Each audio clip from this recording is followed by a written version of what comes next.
Je peux dire qu'il est possible d'enseigner le piano, non pas de la musicothérapie, mais d'enseigner le piano à des personnes atteintes d'autisme, quel que soit le niveau d'atteinte par le spectre autistique. Et c'est ça qui est fabuleux. On s'engage sur un chemin extraordinaire avec eux, qui n'a, à mon avis, pas de fin du tout. Déjà, il faut une salle neutre, parce que pour eux, ils sont tellement attirés par beaucoup de choses. Il faut une salle neutre. Donc ça veut dire en gros un piano, une table, une chaise et puis voilà, c'est tout. Après, il faut que ça soit à peu près toujours le même lieu parce qu'ils aiment bien voilà, avoir leurs petites habitudes pour ne pas être perturbés. Oui. Allez, ma chandelle. Allez, Jonathan. Ouais, super. Non, encore celle-là. Allez, je n'ai. Alors lâche. Plus de feu. Très bien. La main d'un professeur de piano qui prend la main d'un élève autiste, c'est une très belle image. C'est une très belle image d'accompagnement, justement. Mais c'est peut-être pas la véritable image de la relation entre l'enseignant et l'enfant. Si vous voulez, on est obligé de prendre la main de l'enfant pour le guider. Parce que certains gestes chez eux sont impossibles à réaliser s'il n'y a pas une pulsion de la main de l'autre.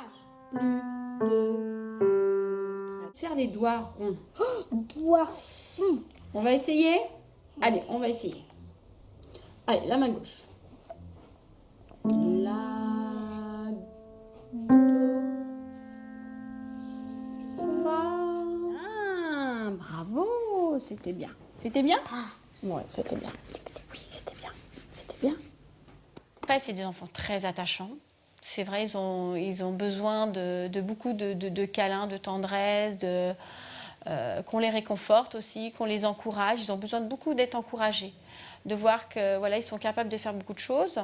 Mais quand ils prennent plaisir à quelque chose, c'est vrai que nous, c'est un bonheur immense parce qu'on voit qu'on leur a apporté quelque chose. Un enfant autiste qui réussit à faire quelque chose, ça lui demande tellement d'efforts. C'est tellement difficile pour lui de venir à bout d'une difficulté que la récompense, elle est indispensable après chaque réussite. Si minime soit-elle, et la plus belle des récompenses, c'est d'être extrêmement dithyrambique. Et quand il a fait quelque chose, c'est génial, c'est le champion, c'est tout ce que vous voudrez. Personne ne leur dit jamais ça. L'objectif dans la méthode que j'ai mise en place, c'est de les considérer avant tout comme des enfants, comme des sujets, au sens citoyen du terme, avec en plus une atteinte par le syndrome autistique. Donc tout est possible avec eux. On peut aller très très loin, juste il suffit de savoir comment faire.